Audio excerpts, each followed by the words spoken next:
Thank you, Mr. Chairman. I didn't know if there was going to be discussion, so when I moved the bill, I wanted to wait and see if there was discussion before speaking.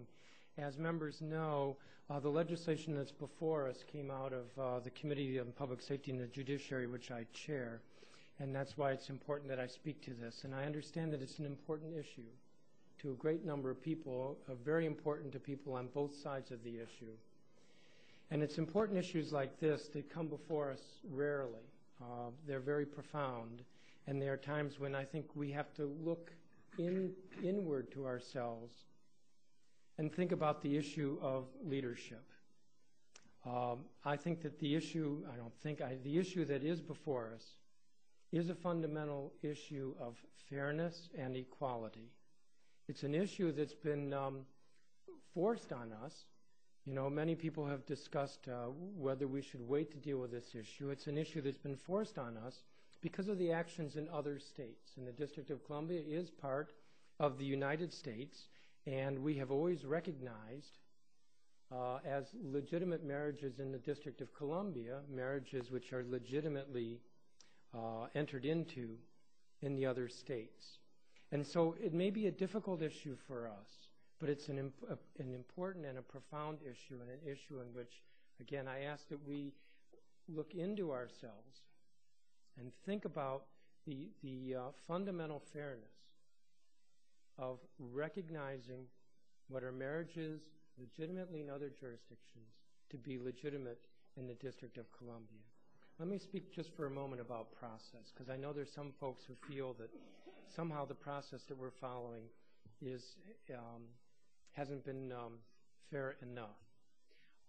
As you know, as members know, there have been a series of domestic partnership bills that have gone through the committee which I chair and have been passed by the council, including an omnibus bill that we adopted either late in 2007 or early last year. And so we've been looking at this issue of same-sex relationships for a number of years. It's been the public policy in the district to recognize same-sex marriages, at least as domestic partnerships, since 1992. We had hearings on the omnibus legislation in 2007. We separated out the domestic partnership parentage bill. In 2008, reintroduced it, had a hearing on that, and then reintroduced it this January, and it went through committee in March. In the omnibus bill that we adopted that became law last year, we gave the mayor the authority to recognize as marriages in the district marriages entered elsewhere.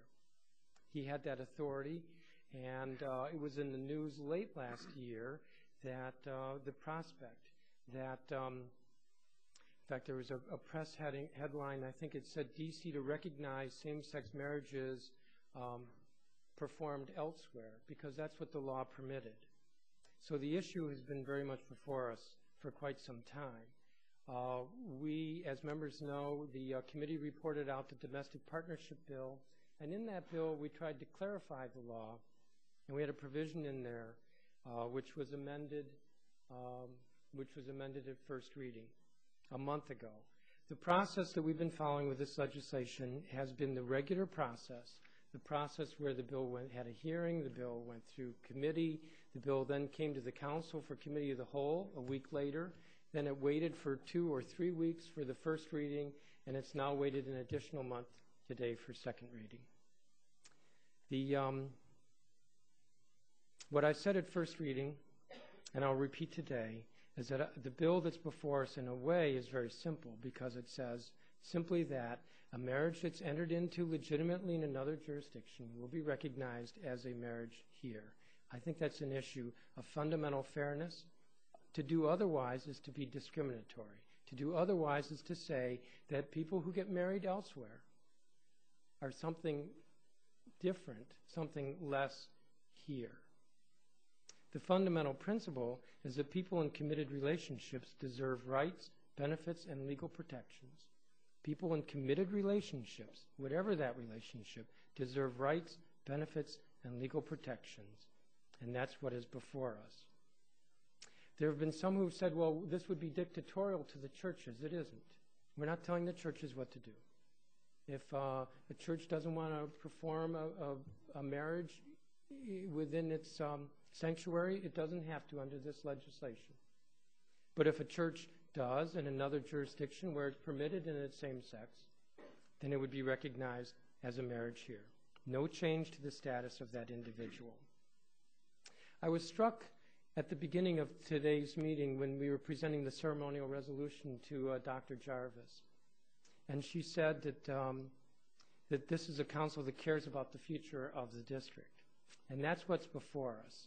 It has long been the district as a tolerant place, as an inclusive place, as a place that is fair to its citizens and treats its citizens fairly. And that's what's before us. Thank you. Thank you, Mr.